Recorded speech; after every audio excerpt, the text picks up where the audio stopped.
Hey guys, it's Gabe. Thanks for tuning in today. Felix and I have a special announcement that I forgot to record before we recorded this episode, so I'm just going to tell you what it is. April 1st and 2nd, WrestleMania goes to Hollywood, and me and Felix are going to do a live stream fight companion for both nights. Who knows what's going to happen? Maybe we'll have some guests on, maybe it'll just be us drinking and watching wrestling. But either way, it's sure to be a good time. We're absolutely going to have it on at least one of our TikToks, if not both. And hopefully by the time the event happens, we'll have a live stream to YouTube figured out too, so you can tune in on there.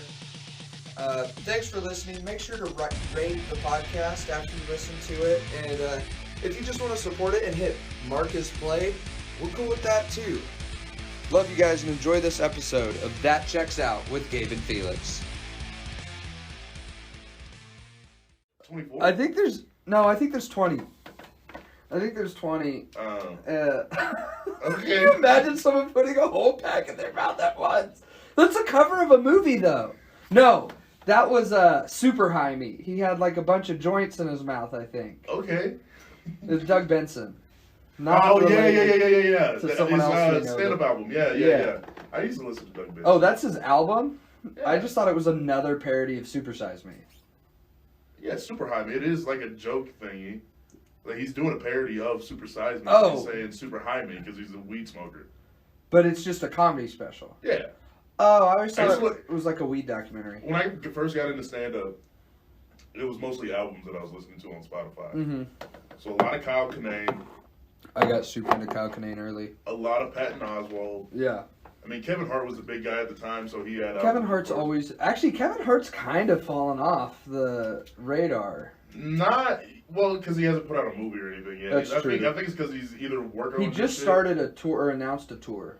Yeah, that's probably why he's falling off the map. Plus his COVID one kind of sucked. Yeah, but that was just because, like, let's put some content out. People are at home, they're watching it. But like, hey, dude, just make a movie. Yeah, but, I mean, at COVID times, you really couldn't do that. He could have. Tom Cruise did it. Well, that's Tom Cruise. Tom Cruise rented a cruise ship. That actually checks out. Ship. That makes sense, yeah. Yeah, what are you expecting? I think it's for Mission Impossible. Here's the thing. I have a question for you. You get called. Who's your favorite director of all time? Dude. Tarantino? Yeah. All right. But that's my basic answer because I do love every Tarantino movie. Okay. My next answer is kind of basic too. Yeah. It's Wes Anderson. Okay. But that's the basic nerdy answer. Yeah. So you get called by Tarantino. Mm-hmm. And then 15 minutes later, you get called by Tarantino like, hey, I got this part in the movie. It's not the biggest part in the movie, but you'll be in the movie. And also it's his last movie. It's the whole Tarantino thing. Yes. But you also are called by Chris D'Elia. Fuck. And says, hey, this next tour I'm going on, you're opening for me. Fuck. Which one? That is... You've just faced me with the hardest decision I've ever made. Now, if you were to pose the same question to me, my favorite director, I don't know. Yeah. I don't know what my favorite director is. I like movies. What's your favorite movie? Country Bears. Country I don't know who directed Country Bears. He's like, we're coming out with Country Bears 2. We want you in it. Look, tonight you could get me to watch Country Bears with you. Here's the thing, huh? You could get me to watch Country Bears with you tonight. Tonight? Yeah. Really? Yeah. Okay. I'll watch Country Bears with you. We can go get food and then watch Country Bears? Yeah, we can get food and watch Country Bears. Oh my goodness. Peter Hastings is your favorite director. Shout out Peter Hastings. He made the greatest movie. It's so irrational why I love that movie so much. It's so stupid. Here's the thing. I'm open that it's not a good movie. It is not a well-made film. No. It's horrible. Yeah. The storyline is okay. It's a very basic storyline. Kid doesn't feel at home. Yeah, but it's got HJO in it. That's always nice. The bears look absolutely idiotic. Terrifying. It's scary, but it's like stupid scary. Yeah. And the music's pretty good. It's like fine. There's that one song that's pretty good. But if you mush it all together, to me personally, it's in my top. Do you hear me when I say It is legitimately looking in at my the Bears. top 5 favorite films of all time. Oh. In my top 5 favorite movies of all time, The Country fucking Bears. The Country Bears. Gabe, The Country fucking Bears. I think I saw it in theaters, and that was it. I've never seen it in theater because I was like, it came out in like 02. I wasn't old enough. I had it on my DVD player, and I've seen it on Disney Plus. How many times have you watched it on Disney Plus? At least half a dozen times. And that's within the last year and a half. The Country fucking Bears. Gabriel. The Country. So. That's your favorite movie. Here's the thing. If they said, we're coming out with The Country Bears 2, and Dave Chappelle called me 15 minutes later and was like, hey, you're opening for me, it'd be a hard decision. But I'm going with The Country fucking Bears. Oh, God. I gotta think logically here, because I don't think doing Tarantino's last movie will be my big break in acting. Well, I'm talking about, like, you're like number 4 on the call sheet. Like, you're not the lead. You're not like I'm the a best big friend. role. You're not the best friend, and you're not the love interest, but No. you're like the tech guy or whatever. Yeah. I have enough quippy lines and shit. Yeah. And a movie that's 2.5 hours long, you have a half hour of a. That's a lot. It is. Fuck. But Like- you don't have anything to do with like the end. Like you don't have anything like you get to show up at the end like, yeah, guys, we made it or whatever. Nobody does that in a Tarantino movie. They're usually all dead. But like you'll be one of the last to die. How about that? Yeah. You'll be the second to last to die before the main character. Oh man, that's fucking hard. Cause like, I love Tarantino, but you put it into those terms of you get to be in a Tarantino movie. Yeah. Is once in a lifetime. It's like I was watching a deal. Unless you're Samuel L. Jackson. Yeah. I was watching a deal with Samuel L. Jackson. It was at Actors Roundtable. Yeah. And Variety. Shout out. yeah, and he was talking about, he asked him, he goes, what's it like when Quentin calls you for a movie? It's not, and he goes, it's not like, I do a terrible Samuel L. Jackson. See, you started it, I was like, what the fuck is Gabe doing? Why is he doing this? I gotta try every impression. That's my Speaking of thing. Tarantino, you know what the Country Bears and Quentin Tarantino have in common? Feet. Christopher Walken is in the Country Bears. Christopher not Walken wrong. is in the Country Bears. And Pulp Fiction. And Pulp Fiction. He did those like 6 years apart. It was like 8, but yeah. Yeah, whatever. He did those less than a decade apart. And he didn't fall off. It was just that he felt that strongly about the Country fucking Bears. I mean, props to him, man. I think they just offered him enough money. Probably. He's top biller in that movie. I know, and Haley Joel Osment's the next one. Then you don't recognize any other Any of name. the other names? Elton John's in that movie. What? Queen Latifah's in it That checks out. for like 5 minutes, though. That's a long time for a Yeah. musical guest. She wasn't a musical guest. Yeah, She didn't sing a exactly. song. Exactly. Okay. All right. I finish still your- haven't decided. Oh, but Samuel L. Jackson was saying, Quentin doesn't call me and say, hey, I have a part for you if you want it. It's, hey, I wrote this part for you. And he goes, what's the part? It's a part in Django. And he's like, well, I'm 40 years too late to be Django. He goes, you're going to be Steven. He said, I'm the most despicable N-word in the world. He goes, all right. All right, let's do this thing. What is he doing on that nag? Be careful. I said he. You said nag. Yeah, that's a horse. Oh. I thought you called me a nigga for a second. No, dude. I definitely thought you called me a nigga. I did not. Here's the thing. If I needed Now, it said, I would have gestured towards you to say it. I'm gonna change it up just a little bit. Mm-hmm. Now, the option is between either take the director out of it. Just say the next big summer blockbuster that everybody wants to Yeah. go see. Oh, no, I'd go on tour with Crystalia. No, that's not the other option. Oh. Hold on. The other option is be in a TV show that's guaranteed to last at least 7 seasons. Between those two? Yes, between the big movie or the TV show that lasts 7 years. I would say the movie, just so I can have more creative freedom afterwards. Yeah. Here's why I'd probably go with TV show. I feel like you're cut out for TV, though. Thank you. Let's call Aaron Sorkin and see how he feels about it. Do you have his number? Aaron Sorkin. Yeah, I know. Oh, okay. I don't know if that guy even has a number.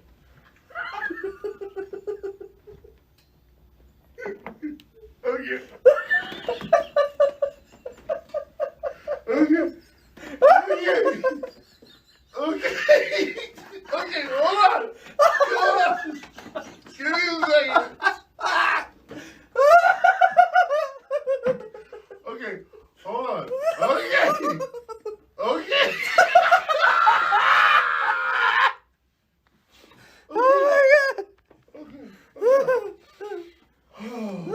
Okay, so, I hate you so much. Because I have a really good point to make. It is so good. It's so valid. It's well thought out. It is well thought out. Here's the thing. I didn't have much time I don't have good thoughts like these all the time. I need to get this one out. I don't know if I'm going to be able to. Okay. Okay, here we go. Dude, our podcast is like 30 minutes us laughing and 30 minutes of talking. And it's just like, let's get back to the point. It's like 45 seconds of us talking about what we want to talk about.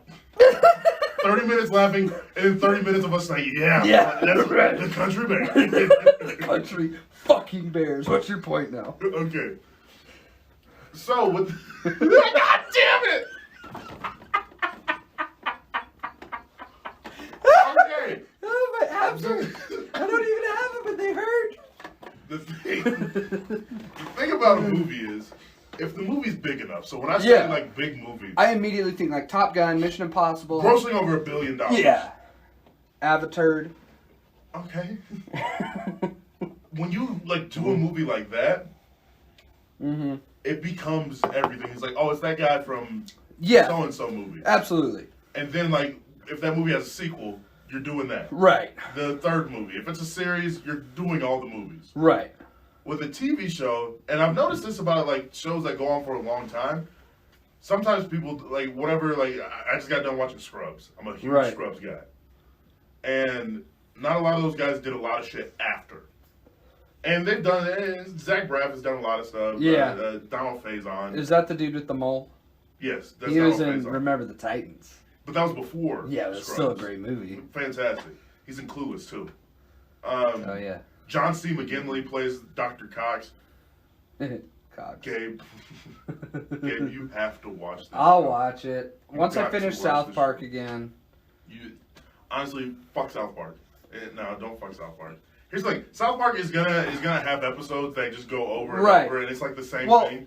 With Scrubs, you need to watch people grow. That's fair. They went to 4th grade. 23 years. Yeah. And actually, they're on like grade. season 26. Okay, 26. Jesus. No, wait. They might. No, 25 because they just did their 25th anniversary. Okay, 25 years and they went to the 4th grade. Yeah. Okay. But fucking Mr. Garrison became Donald Trump, pretty much. Well, okay, with Scrubs, you get to watch people have kids and shit. And get older and grow beards and stuff. It's honestly a very, very well-made show. Yeah. And, like, they're in a hospital and they're, like, balancing, Yeah, like... that's why it's called Scrubs, because they all wear scrubs. Yeah, most of them wear scrubs. But they're balancing, like, death and, like, comedy, and it's a really, really well-made show. It's one of my top 5 TV. It's top 2, honestly. But, like, with the TV show, as the TV show progresses on, you'll notice, like, if you watch, like, the credits at the beginning, some of this... Fuck! Country Bears. You'll notice that, like, some of the actors get to start directing episodes. Oh, yeah, I love it when shows do that. And then, all of a sudden, I really hope... Where's my mic? Oh. Right there. My heart skipped a beat. Oh my god. Don't worry, your voice is loud enough. It picks up in the other one. On the last episode, someone's mic was off and your voice didn't sound right, but then when I went to the bathroom, mine wasn't as loud. So I don't really know, or maybe it's just how we were holding them. That's what. Oh, because we had them on our hats. My hat, yeah. And I think you need the top pointed towards your mouth more. But that's kind of how I got mine. Hold on, I got this. Yeah, but yeah, no, you see that a lot in shows, though. You see it a lot in shows, especially shows that go like 5+ seasons. Right. And like so, The Office did a lot of that. Mindy Kaling, Novak. John Krasinski even did it a couple of times. Oh, did he? Well, and then John Krasinski went and made A Quiet Place. See, that's what I'm talking about. Is that like once you direct a TV episode, it's like it's easier to give a guy a movie because he did a couple TV episodes. Yeah. And plus, he's already this big star, so people are going to go see it because so-and-so directed it. Do you know Heath Ledger directed music videos? Really? The one that I remember, I watched a show, like a biography or something on him. The one I really remember was King Rat by Modest Mouse. Oh. Deep water, I went down like a rag doll. Yeah, that's one of my favorite Modest Mouse songs. Well, yeah, his first line on Wikipedia is Heath Ledger was an Australian actor and music video director. So I guess he did a few. He was only 28. Yeah, he was 1 year too old for the club. He was only 28. He was already 28. You're 2 years from that, and I'm 7 years from that. I know. I'm 1 year from being in the 27 club if I die next year. Please don't. I'm just going to carry a white lighter around just in case.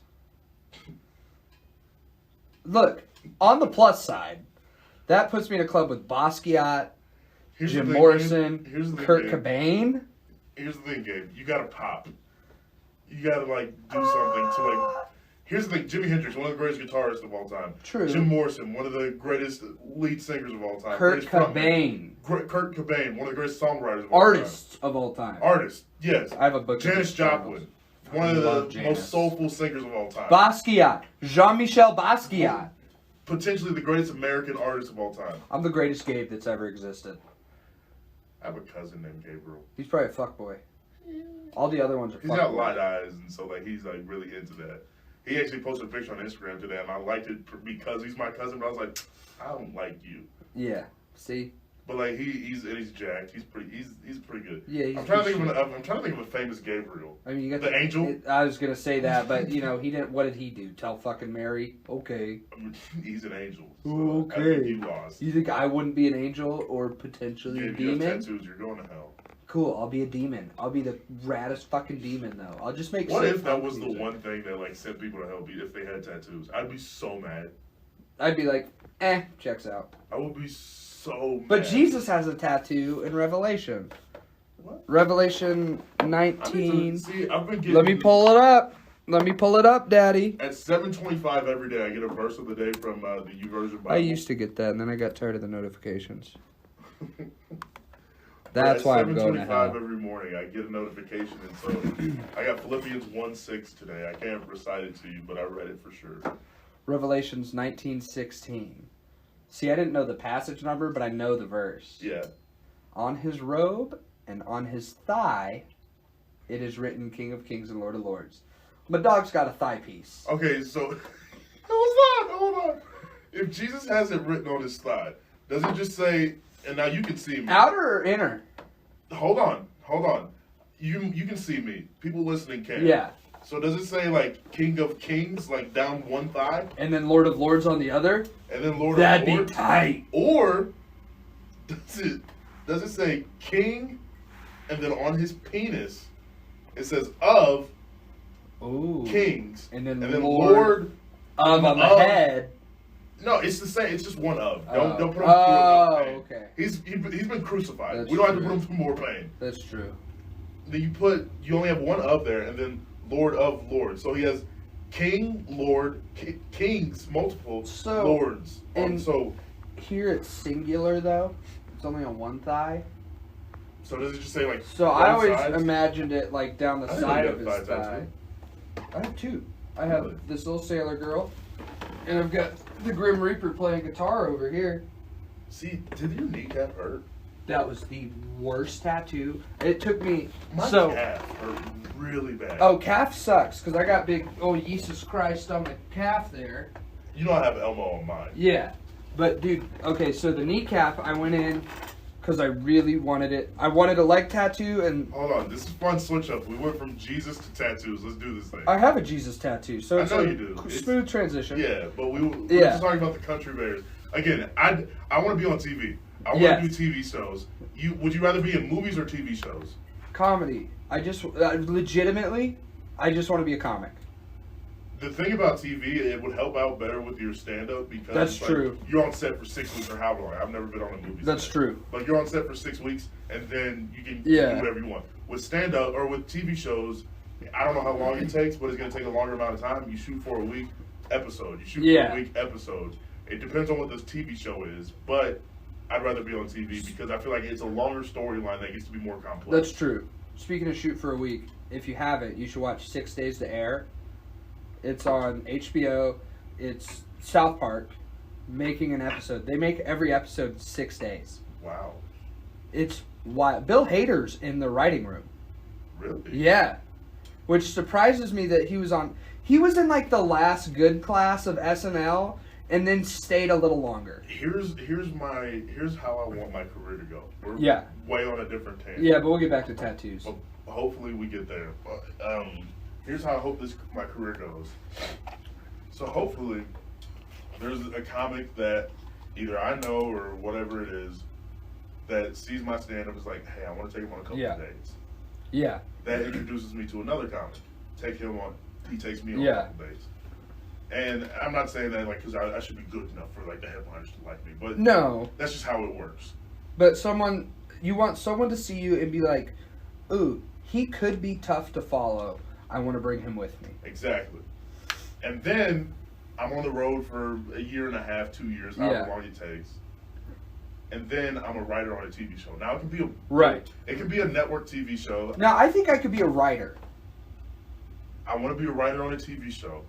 Maybe 2 or 3 shows, they get canceled early, whatever the situation may be. I want to do that. Yeah. And then after that, I want to get on like maybe the stand-ups, like those Netflix series. Yeah, or like the Degenerates. Yeah, do like 20 minutes, pop. Yeah. And that's like really fire stuff. Is very good on there. And then after that, maybe a network sees me as like, put him in my show. He's not going to be the star. Yeah, he'll be a recurring character. Maybe not a recurring character, but like a regular character. Yeah. Who's like really good, but also double it, put him in the writing room too. Yeah. And then that's how you get to directing actually, stuff too. I would like that. And then you get to directing stuff. And then after that show gets canceled or I quit it or whatever happens, I get to write and direct my own movie. Yeah. And then if that movie pops, all of a sudden I can write and direct my own TV show, which I have an idea for, not sharing it yet. But I'll share it with you. Yeah, off air. With these little blue lights on, I'm not doing it. Yeah, that's a fair point. And then we'll start winning Emmys and Oscars. It'll be fun. But all the while doing stand-up. Yeah. Like, I always want stand-up to be my main thing. It's number one. Number one, writing. Number one, stand-up. Number 2, writing. Number 3, directing. Yeah. And then acting. I'll act if I have to. You know what would be wild? What's that? If Lauren saw us and was like, I want SNL to be good again. Yo. Dude, we could make that shit so good. The different... Hey, I forgot to ask you. You want to do a old folks home tomorrow? Are we doing comedy at an old folks home? Yeah. Does it have to be clean? PG-13. I don't know if any of my jokes will work. 11 a.m. to 1. Oh, I have work. What time do you get off? Noon. We can make it work. By the time I get home, shower, eat lunch, it'll be 1. Alright, I guess I'm doing it by myself. Hold on. How? Why? Wait, who? Just you? Yeah.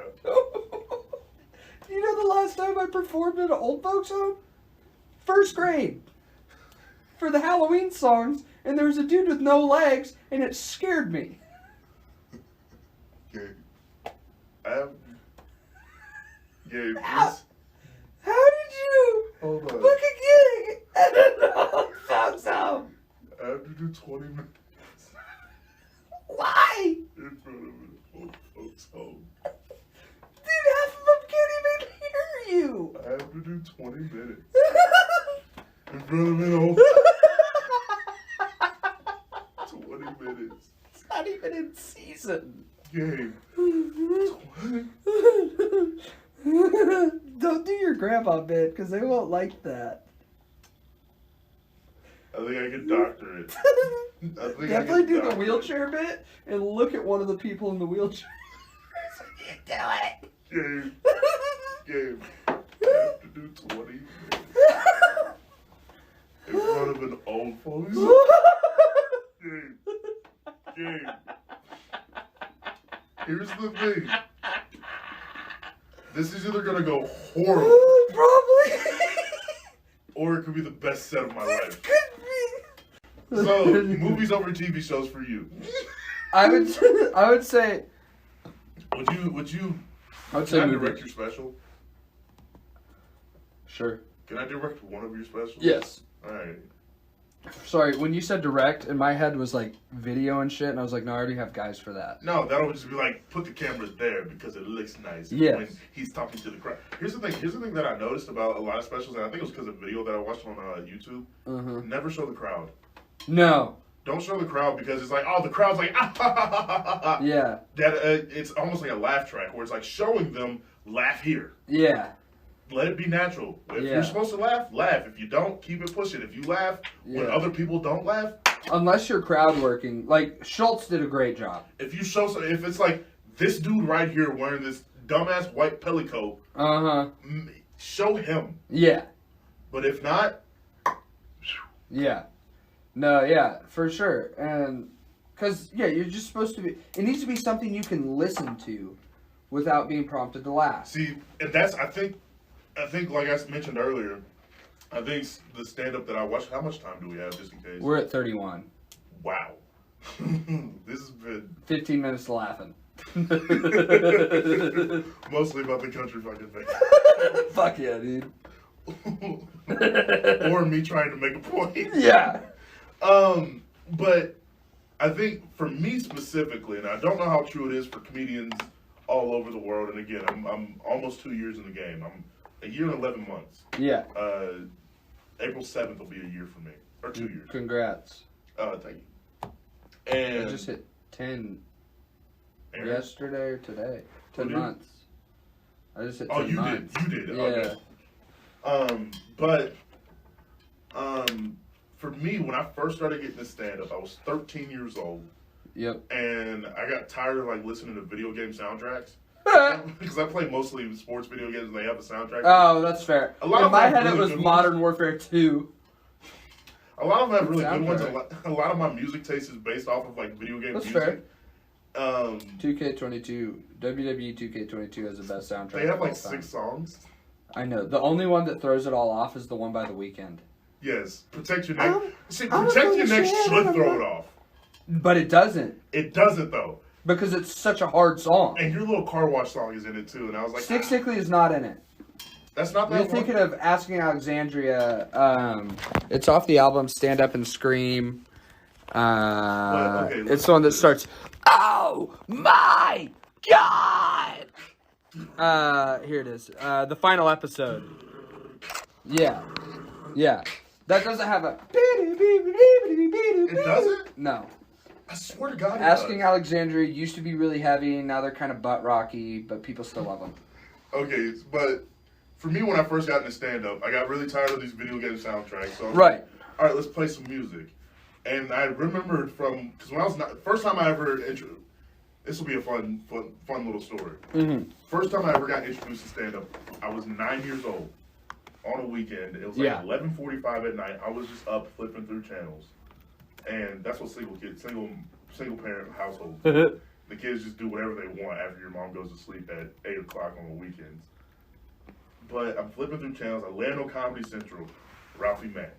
Oh, no shit. He's telling this joke about the new kind of brown. Mm-hmm. He goes, America was, and I'm paraphrasing, I'm gonna butcher it. Yeah. And he says, America for so long was white versus black, and then it was white versus black versus brown, and then 9/11 happened, and it was white versus black versus brown versus the new kind of brown. And it's a very poignant thing. It's like, it's all, and then after 9/11 happened, it was all of us versus them. Mm-hmm. Which is, feel how you want to feel, but it's I what think happened. I've heard this one, yeah. It's what happened. And he starts singing this song, and I can't remember the original song that he sings. Wade in the water. That's not it. But he goes, the Muslim is gonna get you. The Muslim is gonna get you. The Muslim is gonna get you tonight. Allah, Allah. And I'm sitting there at 9 years old like, yo, he's just talking. Right. And he's evoking all these emotions where literally moments ago he was just thinking about, he had the crowd thinking about the new kind of brown, whereas now he has them laughing at this parody of a song. What is this? Yeah. And over the years, between 9 and 13, like I'd be in and out. Like at one point I wanted to be a realtor. That oddly checks out. Kind of, but not really. Yeah, but I could see you doing it. Is what I mean. It's like Plan G. Yeah, that's fair. But and you so want like to be a G with them racks. So at 13, I was like, I'm just tired of this. I'm gonna start listening to music. Music turns into, let's start listening to stand-up. Mm-hmm. Kyle Kinane. I mentioned Kevin Hart. Love Kinane. Artie Lang. I've never listened to Artie. I know he's one of the GOATs. Artie Lang is one of the most underrated comedians of all time. Does he have several specials? He's got a lot of albums. Like I don't know about specials. Well, that's what I mean. Album is a special to me. Because he got into a lot of stuff. And I remember when he was on Rogan, he was talking about like people like think after at a club when they were done, they're like, hey, instead of like, oh, can I buy you a drink? They're like, you want some Coke? And yeah. Like, he'd always say yeah. Yeah. And so like, when I asked that, I meant is he more like a Dave Attell? Because Dave Attell doesn't fucking have shit.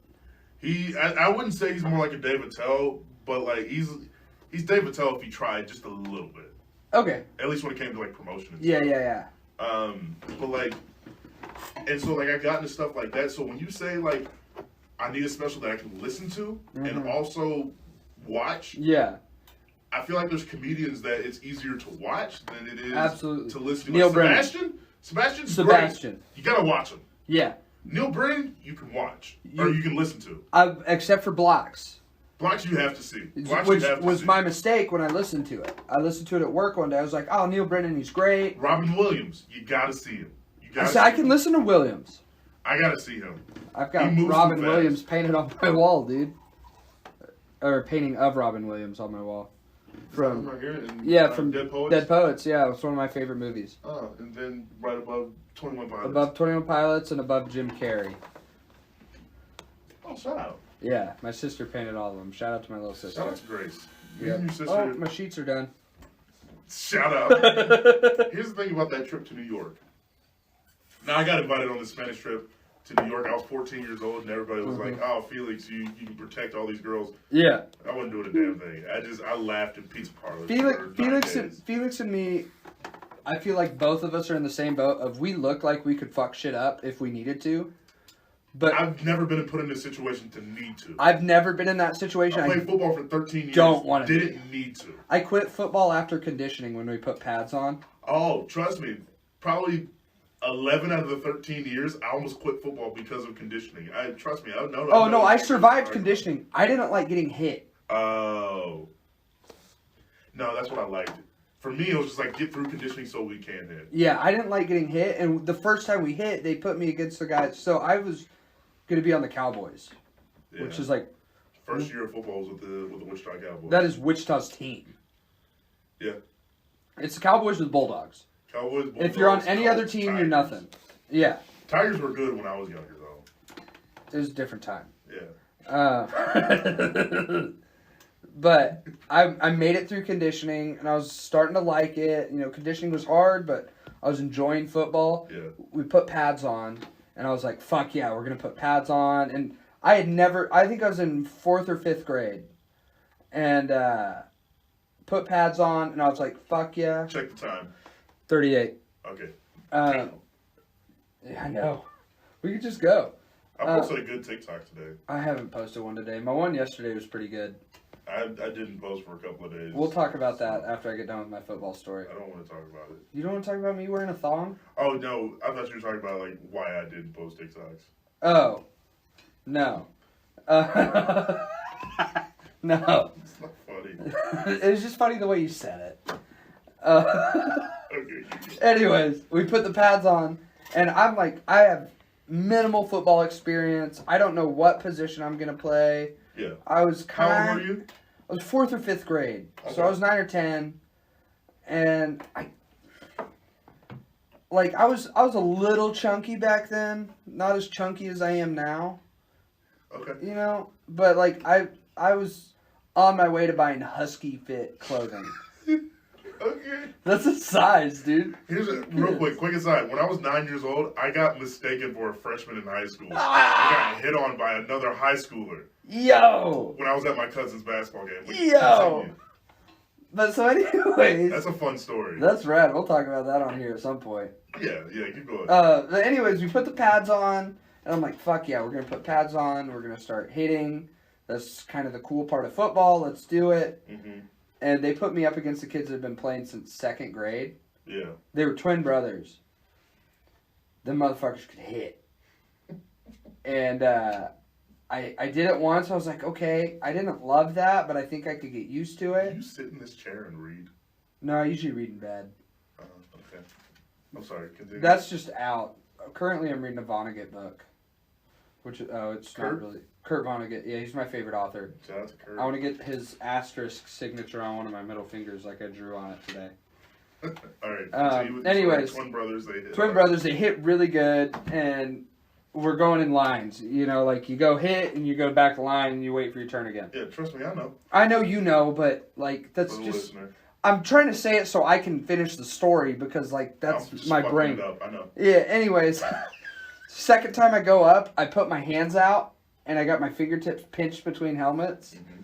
And I was like, I don't want to do this anymore. I do not like this. This is not fun. And No, I'm good. my dad made me take my pads, give them to my coach, and be like, hey, man, this is not for me. Yeah. That's the thing about football. And did you ever have to go through the Oklahoma drill? What was the Oklahoma The drill? Oklahoma drill is one of the dumbest things ever created. Is that where you're like on your toes, on your toes, on your toes? No. Oh. No. I did The a lot of Oklahoma those. drill, and I'll explain it as best I can. So, you lay one child on the ground. You lay one person on the ground. You lay the other one to where the tops of their helmet are just about to touch. No, I didn't make it that far. Then, at the blow of the whistle, Uh-huh. both of them are supposed to... One of them has a ball.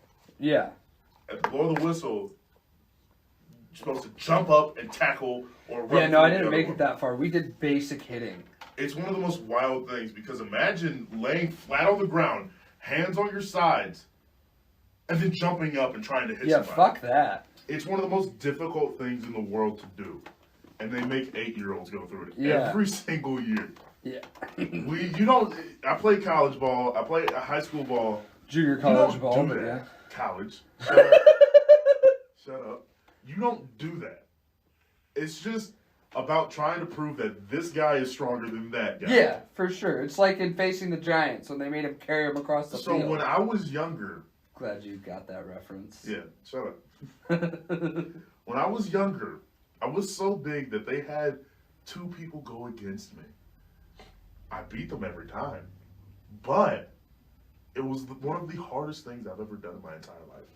Getting double teamed is so hard because you have... Getting taken to Paris is... Hey, we're going to take Kevin to Paris. Shout out Kevin Page. Shout out KP. He's one of my favorite people. But getting double teamed is so hard because just from the mental factor of there are 2 people, not just one. You're one person. Yeah. You can deal with one person trying to stop. Yeah, for sure. You spin out of that. Double the mental power. Yeah. Double the mental power, double the physical power, and even sometimes you can get through it because you're just that physically strong and that, and sometimes mentally strong. Maybe if you get through, you should go to WWE. Yes, Now, here's the thing. There's this kid named Jake Withrow. I went to end up going to high school with him. I don't know if you know him. He had older brothers named Devin. I can't think of the other ones. I think he was the youngest. But I need to go through these and bleep out names that we say. Probably. Especially in the first episode. But he was this average-sized kid. We were 12, 13. I can't remember. Yeah. He was just regular size. He wasn't like really big, wasn't really small, just normal. And he played nose guard, which is kind of odd for an average kid to play. Yeah. And then... Well, my dad played center. Old school football, it's one of the Yeah, it weirdest was things in the different. world. My It's dad like also... regular sized people play the big guy positions. Yeah, my dad also played against Barry Sanders. And he got his ass wiped. No, my dad actually, their team beat North. My boss was Barry Sanders' quarterback, so... Really? Yeah. That's cool. But he, so he was normal sized, me being way above average. Yeah. There was this kid on the other side that was above average, but he's particularly gifted. Ben Ralston, do you know who it is? That sounds very familiar. He was a class ahead of me, so still like 4 years older than me. Was he in Jess's class? No. Okay. No, he was a year ahead of me. Jess was a freshman when I was a senior. Oh, okay. But I don't know. I just bought a gun from his dad. But 5 offensive linemen, Uh-huh. 3 down defensive linemen, double team with Jake because he could fire off the ball. Yeah. He was always the first one, just pew. And then, with me being as big as I was, I got double teamed often. Yeah. And then Ben, 1-on-1. Simple. Yeah. And being above average, just better, he did very good. Yeah. And me and Jake were no slouches. We got tackles. I had my 8th grade year, I think I want to say I had like 5 sacks. Oh, hell yeah. In like 8 games or whatever it was. Maybe give or take. I Tackle anyone that made it to the league? No. Didn't think so.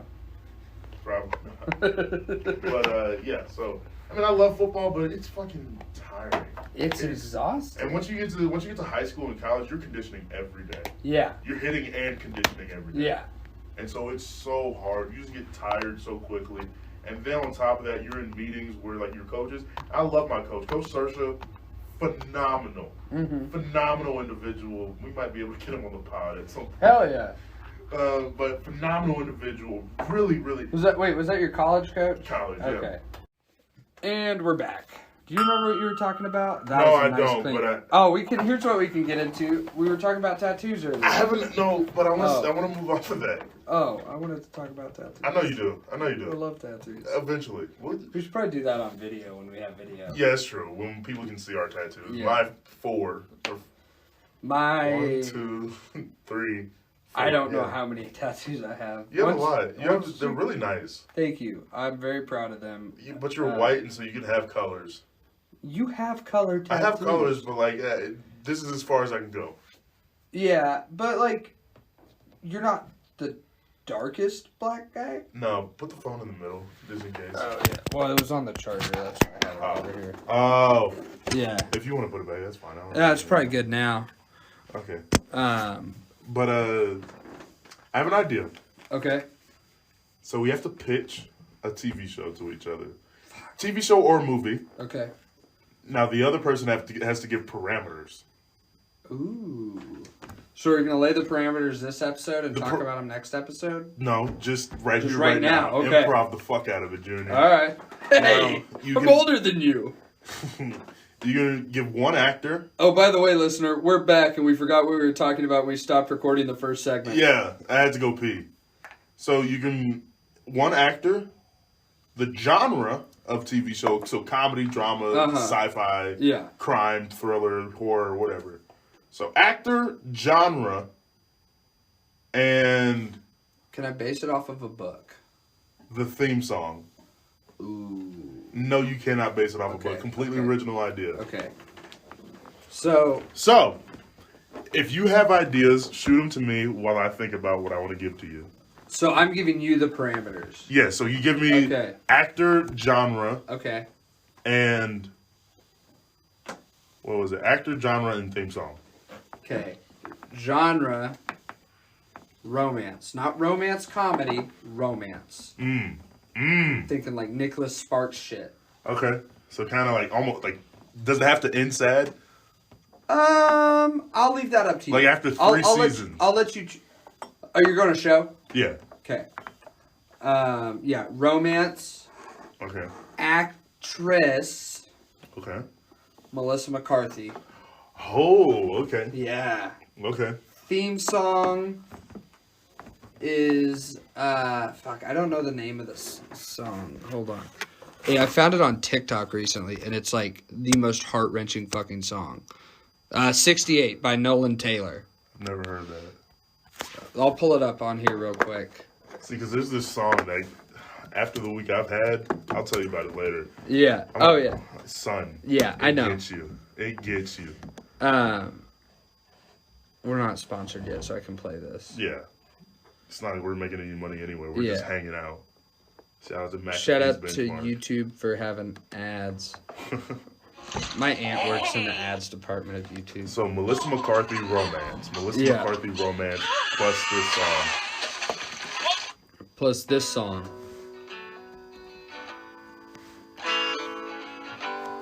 Very folky. Yeah. I mean, look at this dude. They'll show his face again. I can already see his beard. Yeah. Okay, I saw this dude. I don't know if he was singing this song. He probably was. I'm trying to get to the chorus. You'll know the chorus.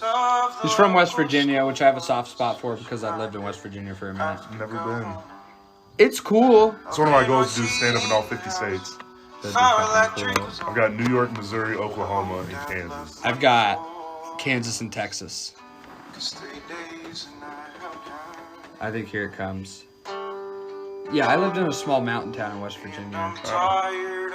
The town... Oh, yeah. Tired of being nice, I just don't have it inside me. This is going to be a sad show. But you could pull it out at the end. But there's going to be comedy. It's Melissa McCarthy. It's just like a little bit. She's done some drama, though. Comedy's the only thing that's present in everything. That's fair. Hold on. I got to get to... Oh, wait. Dude. It's very Tyler Childers-esque.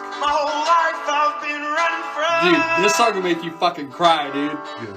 I love shit that makes you cry. Wait. Being nice is all I have inside me. Just bullshit from you. Cause you out of my life. Love me when you need to hide. Not spending my money on you.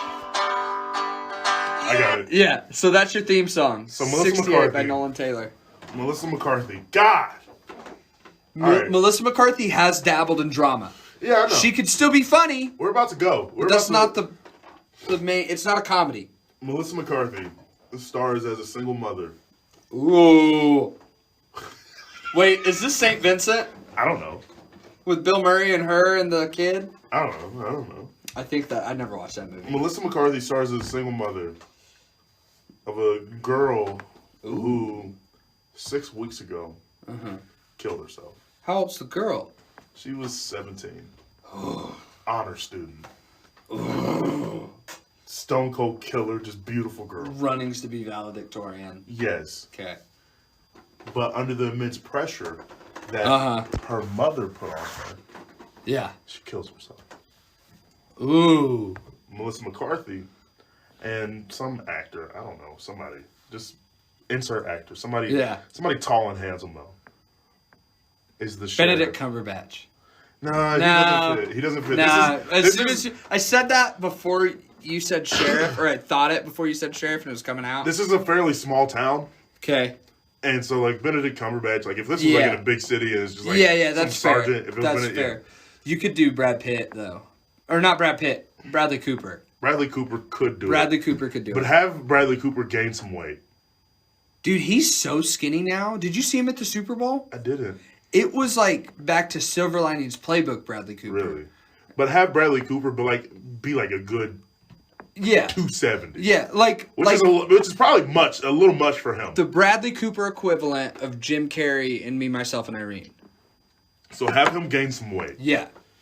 And he's just this tired detective that's known the mother for a long time and known what was going on. And it's like, Yeah. Look, Denise. This is obviously in the country. Look, Denise. Yeah, well, yeah. I understand. Oh.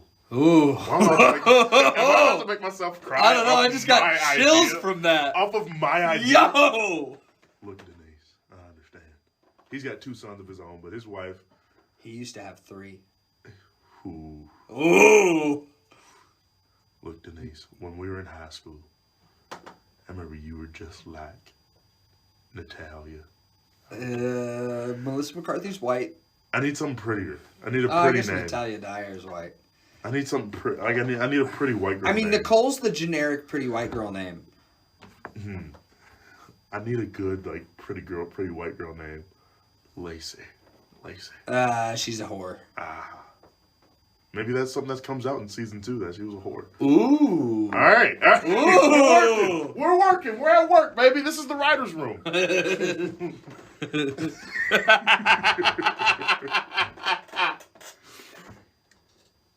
Look, I know when Lacey was born, it changed your life. Uh-huh. But you tried to live your life through Lacey. Oh. And now Lacey's gone. Now you have to live your life, Denise. Oh my god. Why do I have goosebumps, dude? For real. Fucking, look at my fucking leg, dude. Fucking goosebumps, I'm dog. telling you, son. All right. God damn it. That's the premise. That's gonna be the pilot. Okay. Husband moved away. Sure, you can kind of do like a will they, won't they between Bradley Cooper and Melissa McCarthy if you really want to. Yeah. And this is a TV show. I don't know if Bradley Cooper's gonna want to be fat for like 4 I mean, years. here's where, in my head, when I said Bradley Cooper, I'm thinking this is a production like True Detective. McConaughey and Harrelson. Yeah. So whatever. Make Bradley Cooper fat for however long he wants to be fat. Yeah. Christian Bale got fat a couple times, so. So there's that. All right. I'm gonna give you action. Oh hell yeah. I'm gonna give you action. Lean a little bit more comedy, but like heavy on the action. Yeah. Everyone knows action comedies are better. Yeah. The theme song. Oh man, let me run through my playlist here and see what I want to give you. Action. Grandma's Hands by Bill Withers. That's the theme song. Or the, I love Bill Withers, but I don't know if I know that one. Or the track, you know it. Or I'm the sure track that plays during the trailer. If you choose to go movie. I'm going movie. Okay. Because I'm more movie-minded. Are you... And I'm deep into this Scrubs thing. Mm-hmm. Do you know who John C. McGinley is? Oh, yeah. This is the sample of No Diggity. Yeah. John C. McGinley. Yeah. I don't know. Damn. Yeah, salam alaikum. Yeah, I know he's played small roles and shit. He was in Platoon. Yeah. So you got action, leading comedy, but definitely like serious. John like C. gory McGinley shit. is my actor. He's your actor. He doesn't have to be the star. He has to be in it. Yeah. I want to know how you want to put him in the show or movie. So it's gonna be generic. Action comedies are always generic. This is gonna be pretty generic. Okay. But I'm thinking we get no, not Kevin Hart. We get Jamie Foxx as the lead. Okay. John C. And there's 3 guys, right? Okay. They're this tight-knit special operative team. Okay, like Navy SEAL type? Like Navy SEAL type, but more like Blackwater. And so is John C. McGinley like the veteran of the group? He's kind of the leader, but he's also... they're going to have a nickname for him. I'm not going to say Joker, because that's a guy in Top Gun, I think. Something like... but it's going to be something along... Like Hickory. No, I guess Aldo Rain. I just watched The Glorious Bastards this weekend. One of my favorite movies ever. Who'd you watch it with? Don't worry about it. That's what I thought. Yeah.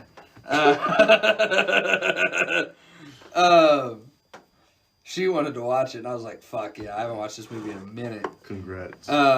Anyways, so we're going to have Jamie Foxx as, like, hardcore actor. He's the guy, yeah. He's the guy. And then we're going to have my man crush, Miles Teller. So he's the like young guy who He's the young guy. He knows a lot of stuff, but doesn't have the common sense. He has the common sense. He's very advanced for who he is. Okay. John C. McGinley is actually the one, even though he's the leader, but he gets so caught up in his comic relief for the group that he lacks the common sense at times, and he's gotten them into sticky situations. John C. McGinley gets kidnapped by some organization, some terrorist organization. Who's the leader? John C. McGinley is the leader of the villainous organization that. I didn't think about that. Yeah, and I gotta have that. You know who just popped in my head? It's not it, because this is a blockbuster. Steven Seagal. It'd be really funny if it was like an indie movie. It's like, oh yeah, we got Steven Seagal. This is gonna be fun. Okay. An indie movie with Jamie Foxx and Miles Teller and Steven Seagal. The most expensive indie movie of all time. Low key though, I want to go with Nicolas Cage. But like, is he like super theatrical? Is he like Nicolas Cage in this bitch? It's Nicolas Cage's best performance of all time. It's as Nicolas Cage as Nicolas Cageiest. National Treasure level Nicolas Cage. Okay, but he used to say fuck. Oh yeah, so like all these movies are rated R, just for reference. Yeah. I want to do this every podcast. No, you're gonna see Melissa McCarthy's titties, whether you like it or not. Like in the shower, where it's like not fun. Right. Like you don't want to see them, but it's like Right. Yeah, but you're gonna see them. How much are we gonna have to pay Melissa McCarthy to show her breasts? I don't know, just that's like $32 million. You get Lizzo on board and it's body positivity. Hold on. I wonder how much does Melissa McCarthy make per movie? Her net worth is at $90 million. $90 million? About $2.5 million per movie. Jesus. Okay, here's the deal about John C. McGinley. Okay. He reminds me of Nick Nolte. Just on looks. Him and Nick Nolte could play like brothers in a movie. Yeah, but it's not that he looks that much like Nick Nolte. It's that his face is a little off. And it's the smile and the very nose. Thin lips. Very big thin teeth, lips, big lips. teeth, and a weird nose. He's in Scrubs. You'll love him in Scrubs. Okay. I need to watch Scrubs. Scrubs. With a heart of gold. Oh, like me. You just watch the first 8 seasons. Season 9 it doesn't exist. That's fair. That's like people that buy the Godfather trilogy and throw away the third one. So, anyways, dog shit. I hate that movie. John C. McGinley gets kidnapped by. Oh, I haven't figured out because I wanted it to be. Nicolas Cage. Yeah. But now that we brought it up, if he's like extra theatrical, he's almost Joker-ish. Yeah, and that's not right for this movie. Yeah. After we're done with this, I want to go get food, and then we be done. We'll get food and watch Country Bears. Yeah. Yeah. I didn't forget. I'm about to. Okay. You're gonna come. Son. I know it. Son. Okay. My second guess was John Travolta, but I don't like that. Travolta would give you like a Nick Cagey, but like not Nick Cage. Ooh. No, Sean Connery's what about dead. Ben Stiller wouldn't do it. Ben Stiller would not. No. Owen Wilson couldn't do it. Owen Wilson couldn't do it. No, those guys are too funny. They're too funny. If Owen Wilson like could be creepy about it, like, hey. Yeah. Hey, hi. Yeah. No, you know who I would get? Felix Johnson. Well, yeah, but Can no. I be in it? Yeah, you'll be in it. Like it's like a super side character, like Yeah. I'm You'll like be in valet. it. You'll be like Chef from South Park. I'll have a joke in it. Be like, that joke was really funny. Yeah. Well, you're also in my movie, but like you're the groundskeeper at the city hall. Sean Penn. Sean Penn is the bad guy. I can see him being like a sweaty bad guy. Just like kind of like twirling his whiskey around. Yeah. Sean Penn's the bad guy. Sean Penn. I Am Sam? He went full retard, dude. We never go full retard. Yes, I've seen I Am Sam. And I saw it when I was younger, and the only scene that sticks out to me is the customer's always right. And you know who I think of when I think of that scene now. Okay, so... Anyways. So John C. McGinley gets John kidnapped. C. McGinley Jamie Foxx and Miles Teller. Okay. They're this elite unit. They've done tons of missions. They're the most badass guys. Tired of each other almost. They're almost tired of each Very other, but their predictable. love for each other is so much deeper because all the shit they've been through together. Mm-hmm. John C. McGinley gets kidnapped at his home. Like one of the rare times he gets to be home. Yeah, one of the rare times he gets to be home. He has a daughter, right? He has a daughter and a wife. He gets kidnapped. They spare the daughter and wife, but the daughter calls Jamie. Jamie calls Miles. Dog, John has been taken by this terrorist group. We gotta give them like a cool name. Premium. The premium blend. They got old black and white and young white. Yeah, the premium blend. There's the comedy. I don't think Michael B. Jordan would take a role because we would not pay him enough. No, we would not. Jamie Foxx would do it because he does comedy. Okay. Miles Teller is just handsome as fuck, which makes up for John C. McGinley's looks. Hey, he's handsome. Ah! In like an old guy way. But it's this intense mission. Okay. And they have to go to like Kyrgyzstan or something. Because he's an American terrorist who hates the establishment. He hates the government. He hates what they've made him become. Ooh. Yeah. And I can see Sean Penn be like, they made you this. Yeah. They turned you into the monster you did not want to be. Yeah. And they're telling that to John C. McGinley while he's tied up in a chair in a jail cell. Doubled down in prison. Ooh. Yeah. Okay. And then Miles Teller and Jamie Foxx come in. They recruit a new guy. And who is that? And I forget his name, but him and Miles Teller have worked together. Omar Benson. No, it's another white guy. Omar Benson Miller is his name. Look up Omar Benson Miller. It's Brad. No, not Rooster. Look up Omar Benson Miller real quick. Hangman. That's who's gonna play me in a movie. Hangman. Jake Saracen. Let me see him real quick. He's a handsome son of a bitch. He's a good looking dude. He's a good looking dude. All right, look up Omar Benson Miller because that's who's playing me in a movie. Mark Wahlberg or Tom Hardy's playing me. Okay. I was more realistic. I'm not, dude. I'm gonna be choice. fucking shredded, dude. Fucking no. Actually, Tom Hardy played Al Capone. Okay, look up Omar Benson Miller. He looks like budget Forrest Whitaker, but okay.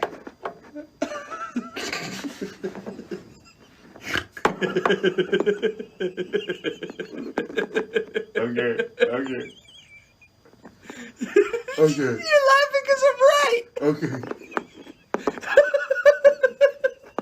He looks like Forrest Whitaker. Like I could say The Rock. I could say The Rock's gonna play me in a movie. But I said Omar Benson Miller, who's a lot closer. I would put the kid from Spider-Man, dude. The side of the buddy, the roommate from Spider-Man. I could.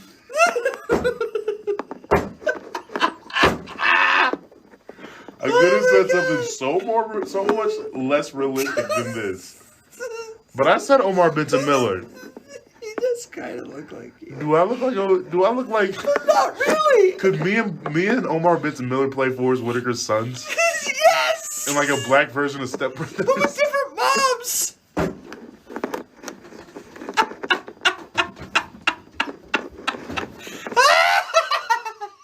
I just imagine Forrest Whitaker as this bullshit Your dad. mom's half black and his mom's Mexican. Gabe, hold on. Gabe.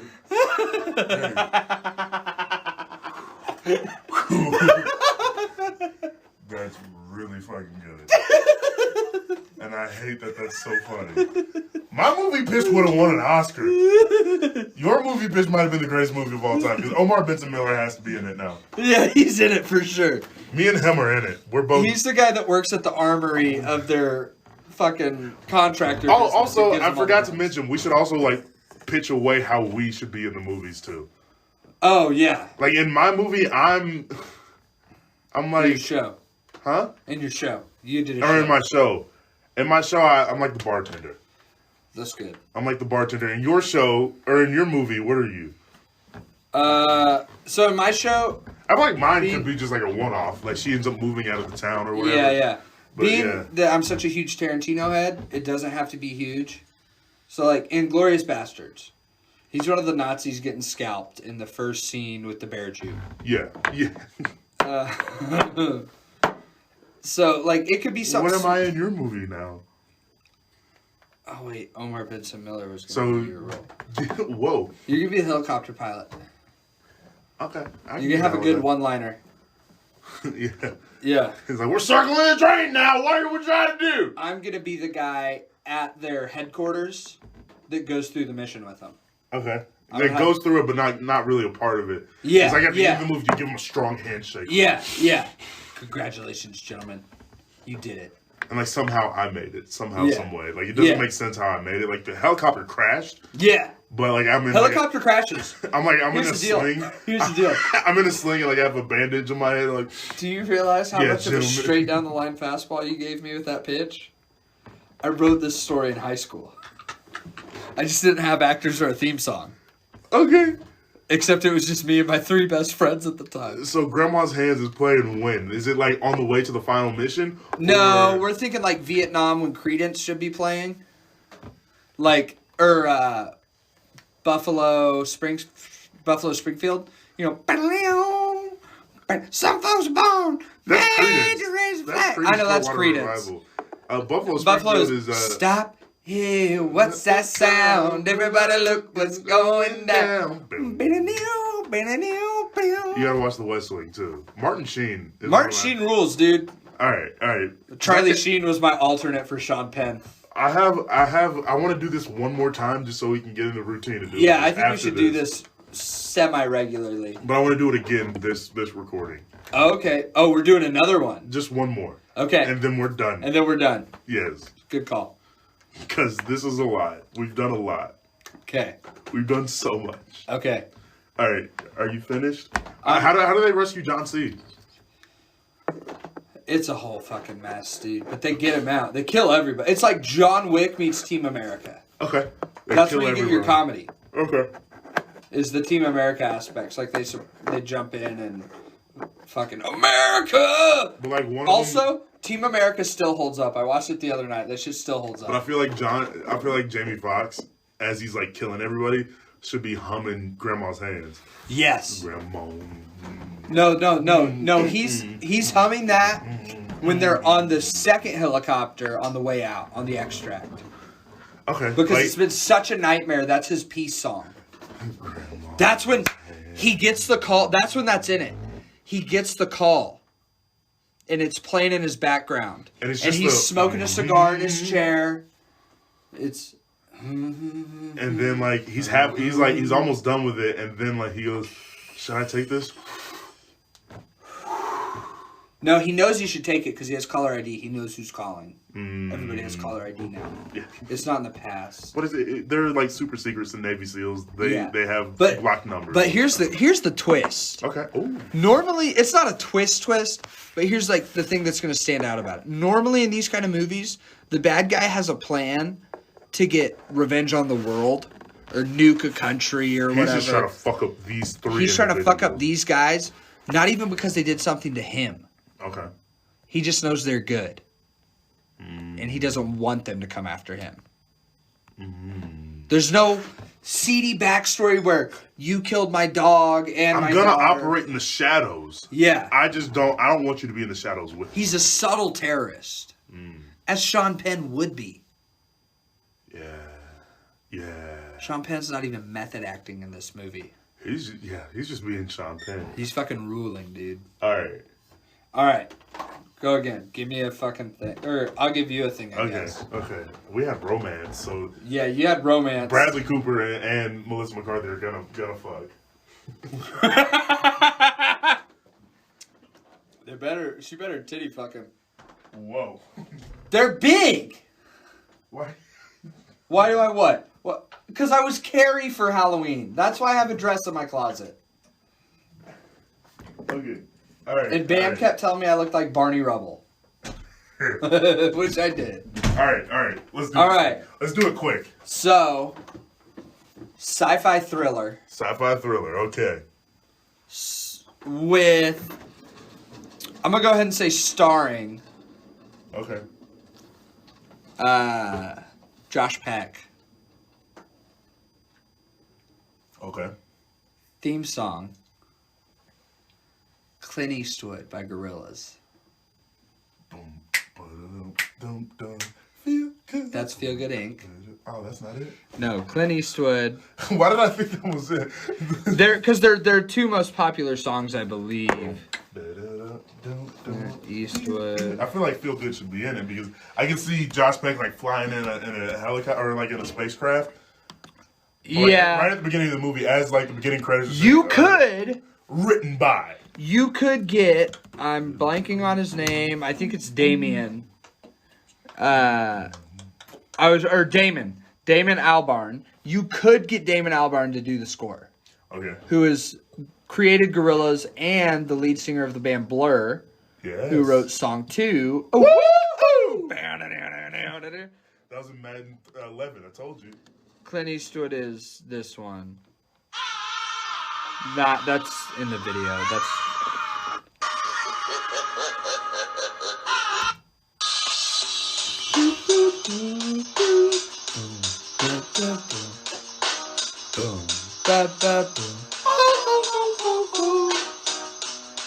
I ain't happy. I'm feeling sad. I got sunshine in a bag of music. Okay. So movie opens Yeah. with the villain. Who's the villain? That's what I'm trying to think of right now. I thought I was gonna get it by the end of the sentence, but I didn't. The villain. Josh Peck No. is your star. The dad from that '70s show. Ooh, Red Foreman. I don't know what his name. I'm- Kurtwood Smith. That sounds right. I think his name is Kurtwood Smith. That 70s show. Yep, Kurtwood Yep, Smith. Kurtwood Smith. God damn, you're good. I'm pretty solid. Opens with him, like walking down. So you're the, going. I feel going- like if you put him in, it's comedy though, and it has to be a thriller. No, it is. Okay. It is. Okay. The only reason it's comedy is because of all the characters around him. He's just a fed up dad Fair. with a catchphrarise. That's all he is. Fair. Take the catchphrase away. Yeah, He's yeah. just a dad. Yeah. So he's walking down a corridor. You gotta consider though. Everyone will see him as Red. Yeah, Okay. I'm gonna put him in a different light. Okay. Kind of like Adam Sandler with Uncut Gems. Yes. Uncut Gems. So he's walking down like what seems like a you know how like the Navy they have like the boats that have the planes that land on them. Aircraft carrier. Mm-hmm. Yeah. And he's That's, just walking down the middle of it Navy and Air in like a greenish night. Wait, who? Josh Peck or Kurtwood Smith? He's walking down it. This song is playing. Okay. And he's like checking in on stuff, and people are just working, mechanics and stuff. Yeah. And then I have to have Feel Good Inc. in it now that I've Yeah. thought of it.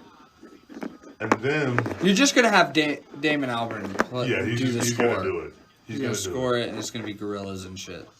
And then I have Josh Peck flying over the top of it. And just kind of like seeing like what's going on. Maverick style.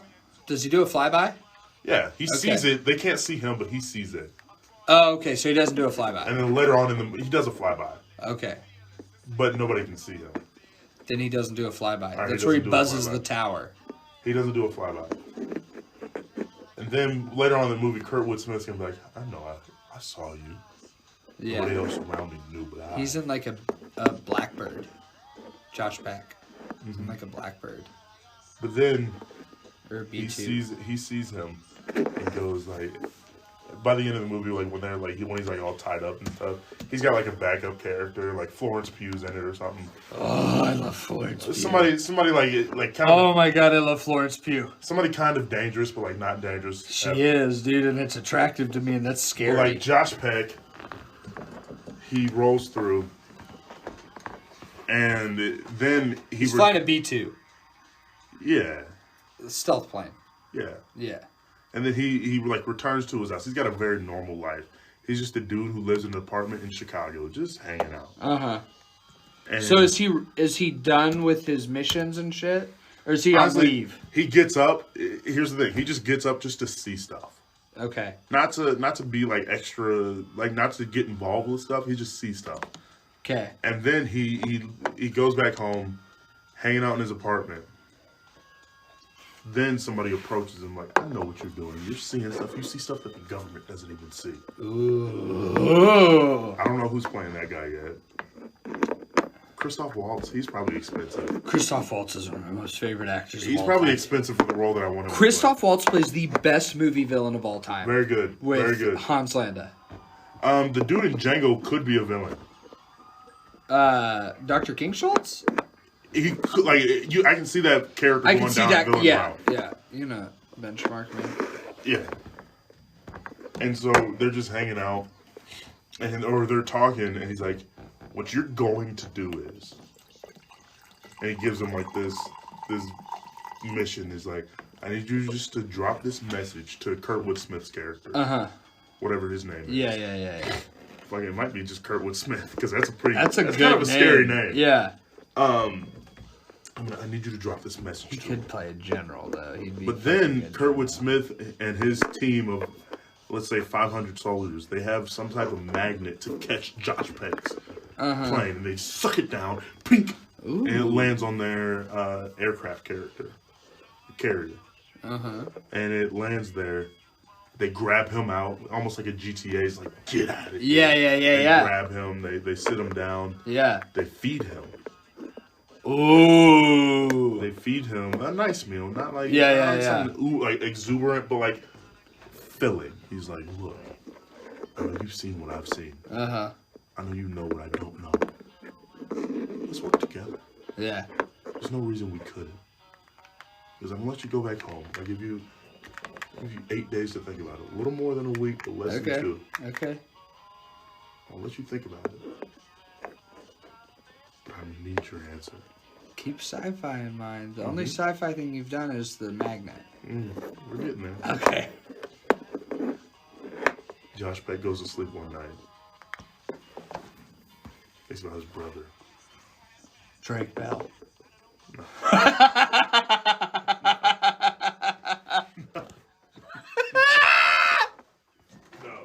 His brother is not Drake Bell. His brother's some unknown actor. Whereas this might be the only thing that he does. Yeah, but he's good. But he's very good. Did I grab that? No, you poured it. I know, but I don't know if I grabbed it or not. I'm not worried about it. It's whatever. I'll take your kitties. Have you kissed? I think so. I've definitely kissed you on the cheek before. Oh yeah, we've kissed on the cheek before. It's like I'm gonna start doing more often now. Johnny C does it. Yeah. John Oh, a Stewart bunch does of bands that I love. do Shaking it. the hand, bring him in. Yep. On the Yep. cheek. Let's do it. I'm into it. But he goes to sleep. His brother visits him in a dream. His brother's not dead. Yeah. His brother has been on flights with him and stuff. Okay. But he's like, you know what? I'm just gonna live a normal life. I don't want to be a part of this. Let's just live. Like there's so much more out there. There's unknown unknowns. Things that we don't even know we don't know. Right. Let's just hang out. He gets married. He lives a normal life in Des Moines or something. Or just outside of Des Moines. Shout out Des Moines where Berea Pasta Factory is. Shout out. He's just, I'm going to live. And then he goes, he calls his brother. He's like, hey, I've been told about this thing. He goes, look, I know way more than you thought I know. Come with me for the next 72 hours. Wait, this is Josh Pecker's brother knows more. Josh Peck and his brother. They both know more. They than go up they into thought the they knew. spaceship and say, Okay. hey, Kurtwood Smith is fucking with shit he doesn't even know about. Yeah. So Kurtwood Smith's almost a side villain. Like he's portrayed... a side villain that doesn't know that he's causing more issues than he is. Yeah, I like it. That was me. Okay, cool. And so Kurtwood Smith just keeps going about his business. He's like wearing those captain's hats. Yeah. Keeps it pushing. Naval tans. He's like, look, you have to stop Kurtwood Smith or I'm going to kill you. Ooh. Whatever this alien spaceship, whatever it is. Yeah. And it's like it's almost like it's like an orb speaking to the brothers. Okay. I don't know what it is. It's a character. Right. It's a thing out there, and it can be voiced by somebody, Kevin Michael Richardson. Yeah. Like, I will kill you. Uh-huh. I promise to God, I will end everything that you thought you knew. I will end your existence, your wife to the brother, to your wife, your kids, all of it. The kids? All of it. Fuck. If you don't stop Kurtwood Smith. Now, that gives them 2 villains. Yeah. Josh Peck. But he acknowledges the real villain. He acknowledges them. That leaves it open for a sequel, though.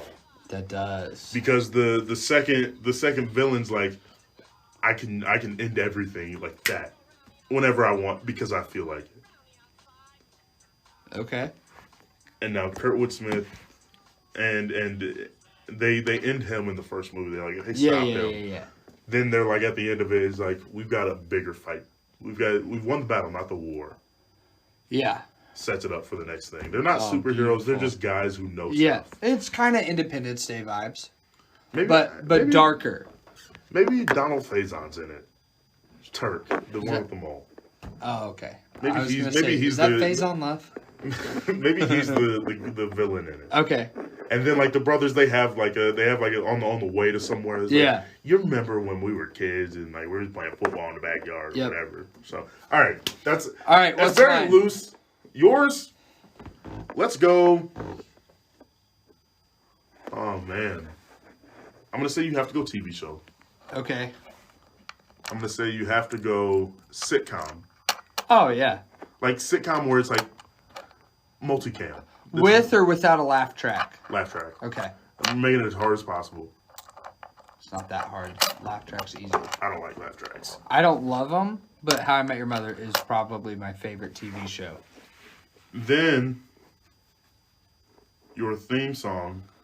Ooh, this is good. I'm giving you a good theme song.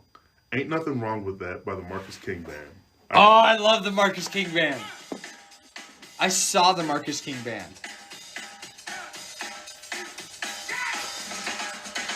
Woo!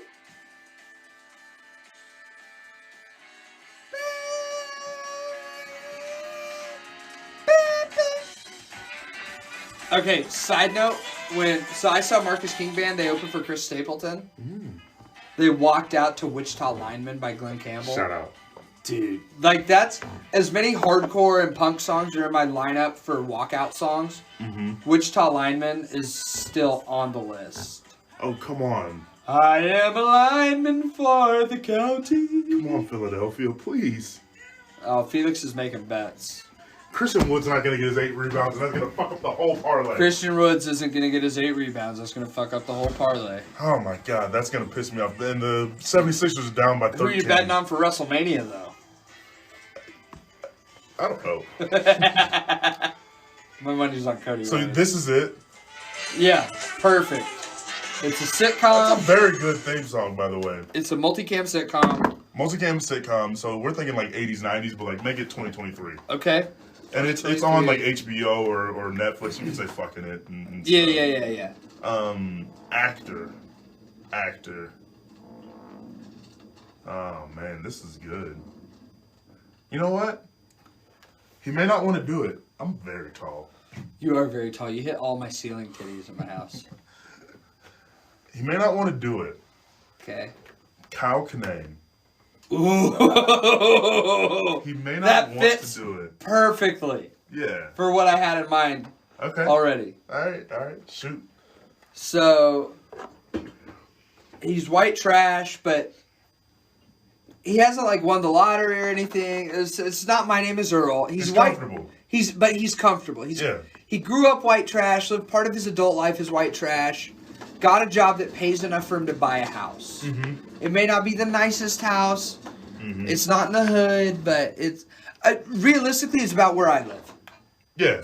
Yeah. Where there's like some dangerous stuff happens, but like not all of it. Right. Some dangerous shit happens. He has a methy neighbor that's weird, which I had for 3 years until he got evicted. Me too. Fuck that guy. They had like 8 lawnmowers. Low key, Kyle Kinane's about to play me. Does he have who's his black friend? His black friend, Kenan Thompson. Okay. I think Kenan could adapt well. Yeah. I don't know if Kenan would do well as me, but Kenan wouldn't do well as you directly. But a version of But me. a version of you, yes. A version of me that like leans into the life that he should have. Think Kenan. Think you mixed with Crabman from My Name Is Earl. I've never seen My Name Is Earl. Okay. If I'm watching Scrubs, you got to watch My Name Is Earl. Okay. It's one of my favorite shows. That's where I got my line where I say I have a curious tongue. Okay. I got to know what everything tastes You're like. gonna love Scrubs. Okay. It's very good because we're very emotional guys. We are very emotional. I was talking to my mom about that today. Anyway. Is this a movie or a show? It's a show. You said it's a sitcom. Yeah. Kinane is... There's nothing really special about him. Yeah. It's But what's the but? That's the thing. I mean, I've always wanted to do a movie like this, but we're putting it into a show and it's going to be funnier. Yeah. So, remember the movie Boyhood that came out? I never saw it, but... It's a very regular life. It's very regular life. It's nothing, ridiculous that happens to him that outside of other things, other than maybe the abuse. Yeah, there was abuse growing up, and, things trigger him. Yeah. But it is a sitcom What's the kid's name? I don't know. I'll look it up. Go ahead. But it's a sitcom of the human condition. It took 20 years to film, yeah. Yeah. Or however long, 12 years, I don't know. I think it was 12, something Eller like that. Coltrane. Yeah. Has he been in anything else? Yeah. He was in Barry, that show with That's a good show. Bill, what's his face? Bill Hader. Yeah. Underrated show. That is a great show, actually. I haven't seen it. Very funny. But Very dark. Other than Boyhood, not really. Okay. Took him 11 years to film it, 2002 to 2013. It is gonna be a guy. The only thing different, I don't think he's gonna do stand up. I don't think he's gonna pursue stand up because that make gets it too obvious. That makes it too obvious. It makes it too close to Seinfeld. Autobiographical. Autobiographical. Struggled on that word. So did I when I said the right word. The way it took you a second to think about it. Autobiographical. Yeah. I said autobiographical. Yeah. Okay. So, he's just a regular guy. Yeah. Is there a but? There's no but. That's the thing. But that's what's gonna draw people. He wishes there was a but. He wishes there was a but, which makes people relate to it more. Okay. Ooh. It's gonna be hilarious. Where's the purpose? But it's gonna rip your fucking heart out. Where's the purpose in my life? Yeah, exactly. He's gonna experience every single point on the spectrum of human emotion.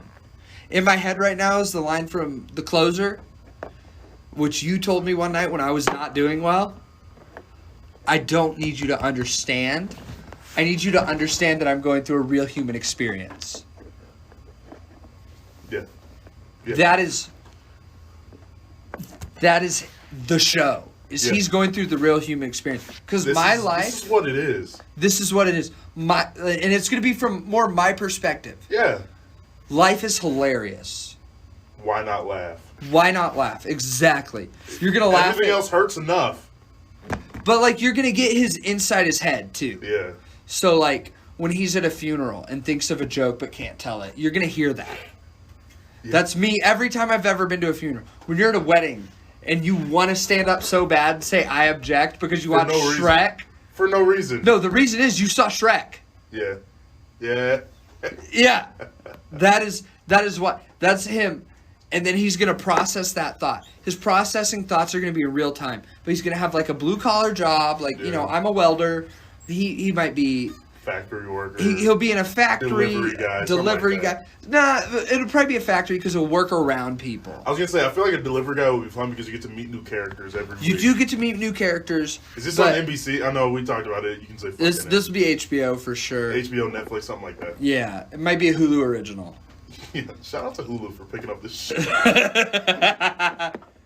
But he's just a guy that made it out of his situation, but not far enough out of it to say, I fucking made it. Yeah. But he's living comfortably. He's living fine. divorced, you know. You want to write a show together? I would totally run a show with you. What if we just sell a pilot on accident? Oh, dude, that would be amazing. It's just us. We just fuck around and sell a pilot to HBO. That would be That'd be so cool. funny. That would be so funny. That would be so fucking cool. So does he meet chicks down the way? It's like He meets chicks along the way, hooks up with some, doesn't hook up with others, some fucks up the situation. Fucks up the situation with multiple. Some girls think he's super into him, but How he's many just. seasons? We'll put it 5. Basing it off of Breaking Bad. Here's the thing. There's 2 options to end this show. Okay. At least from my perspective as a viewer, and now I'm a part of it now. Either he finds a way, which most shows end, and I think the perfect way that a show ends is like there could be like 3 or 4 different movies based off of this. Yeah. The 3 or 4 main characters split off, or there's a way where he's just like, you know what, this is it, and like the viewer can assume like this is how it's gonna be. This is how it's gonna be till the end of time for this guy. Legitimately, because. So he's going to retire at 65, dead at 67. Here's the difference between Kanane's character and me. Okay. And so Kenan Thompson works with him. Okay. And occasionally they get beers together after work. Okay. Which means it'll probably be in most episodes, but not all. Yeah. But Kenan will be in every episode because he goes to work every day. So are we just like characters? Because again, we got to put ourselves into these shows. Right. Shows and movies. Are we just like I'm the guys they bartender. work with? I'm the bartender in this because they go to a bar like Lucky's. It's a dive bar, but it's kind of a hipstery place. Yeah. So because that fits Kanane. Can I be like the boss? Yeah, you're the foreman. Yeah. Yeah, you're the foreman of the shop they work at. Like the kind of mysterious guy that just says some weird shit sometimes. Yeah. Yeah. Like, It's super off the wall. Yeah, but then it all draws into a point. So it's gonna be very funny, but it's gonna be very intuitive. Scrubs, you gotta watch it. Yeah, you gotta watch it. Scrubs. And it's gonna make you feel what he's feeling. If you get invested to this show, you're gonna feel what he feels, and that's the beauty of it. But that's also the heartbreak and the tragedy of it. I lost on my parlay. Son of a bitch! I lost it. You called it like 50 minutes ago. No, but we paused in recordings. Christian Wood, you son of a bitch. That's the only leg I missed on, was him getting 8 rebounds. Fuck. That's the only thing I missed on. Don't worry, you can bet next week. Yeah. Still sucks. So, anyways, that's my show. That's a very good one. And it's just gonna be called. I'm gonna go generic with it. It's just gonna have a name like Dave, Barry. It's gonna be called Gabe. Okay. His name's Gabe, because it's based on me. That's good. That's really good. But really, it's me if I don't make it in comedy. How could Kanane would kill that? It's I know he would. Like, after I listened to Kanane, I realized how similar him and I are. See, just looking at him, I can see him like going through it. Yeah. He's 46. He's like 5'7". Yeah. Little fella. But like, I hear Kanane, I listen to Kanane, I'm like, no, yeah, I have thoughts like that all the time. He hasn't been in a lot of stuff. No, he hasn't, because he's a fucking murderous comic. Yeah, he's Bullet in Paradise PD. Oh, no, that checks out, actually. Have you seen that show? I started it once. I want to write it. This is another time. We're going to end it momentarily. Because we got 51. We're about at almost 2 hours of podcast. All right, guys. Let's just end it now. We're going to get some food. Hey, we're gonna watch the do you have any dates coming up? I do. I have a gig up in Lawrence, April 8th. I'm not sure where it's at, but Spencer Gorman. Follow me on @FelixRJohnson on all social media platforms. It's in the description. Our socials are in the description. My boy Spencer Gorman's hooking me up with a couple of fellas up in Lawrence, Kansas, April 8th. Yeah. I don't know where it's at, but I do know the date. April 8th. If it's at the Bottleneck, please get me on that show, because that venue means so much to me. We'll work it out.